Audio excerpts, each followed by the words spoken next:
Breaking news. Welcome to today's headlines. Malami lists 4 crucial things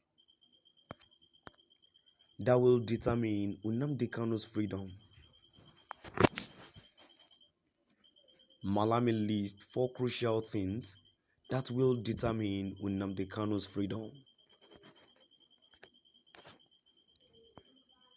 To my dear listeners, from wherever you're listening from, please stay tuned as I read today's news. Abubakar Malami's son, the Attorney General of the Federation and Minister of Justice, have stated that if the Supreme Court rules in favor of the leader of the indigenous people of Biafra IPOB, Nnamdi Kanu, the Muhammadu Buhari-led administration will comply with the ruling.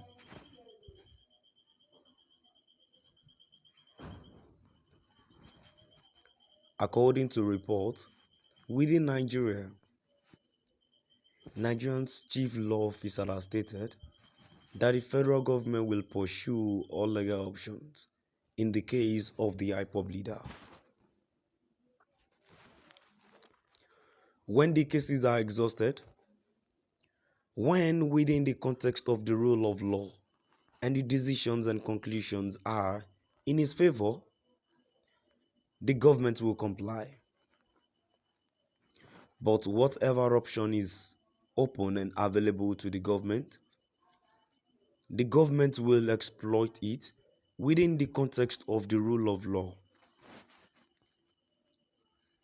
within the context of the right available at his disposal, Malami told Vanguard. Rule of law and others. Malami went on to say that 4 factors must be considered before the government can release the pro-Biafra activists. The Attorney General believes that 4 factors must be considered: the rule of law, the public and national interest, the security situation, and international diplomacy. AGF Malami stated that the single case that has been determined is not the only pending case against Nnamdi Kanu, as there are numerous other treason cases pending against him.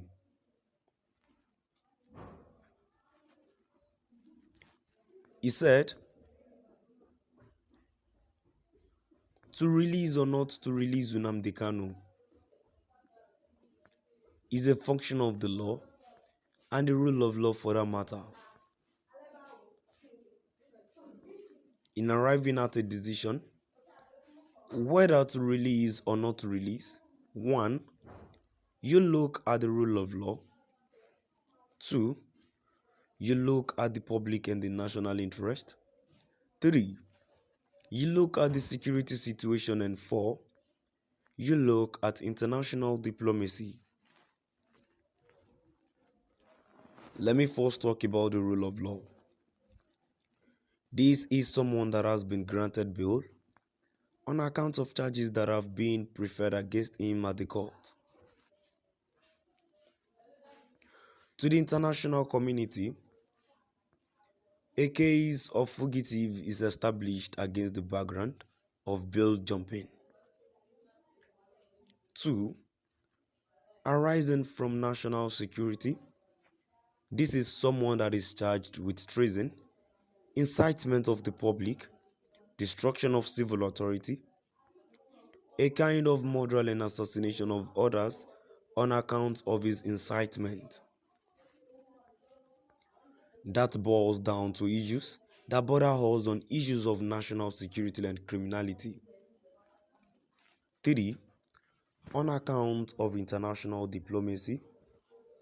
This is someone that has turned against his person, using the international community or a foreign country to launch an attack against a nation, against his nation, for example, for that matter.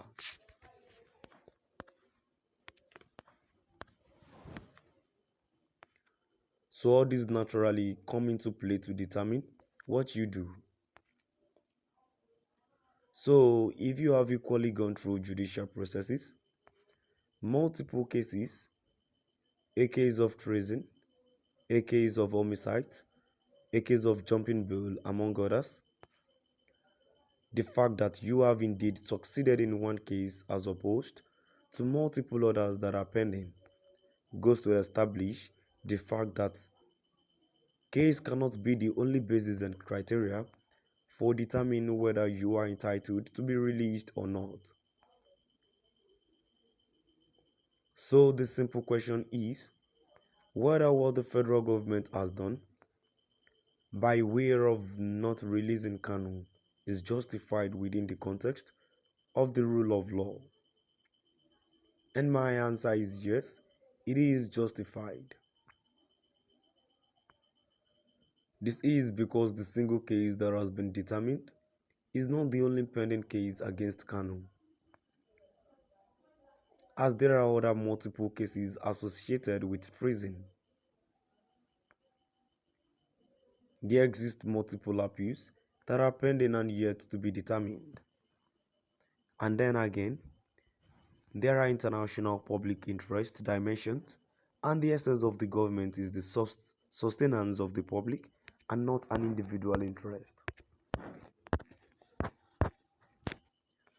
Abubakar Malami san, the Attorney General of the Federation and Minister of Justice, have stated that if the Supreme Court rules in favor of the leader of indigenous people of Biafra IPOB, Nnamdi Kanu, the Muhammadu Buhari-led administration will comply with the ruling.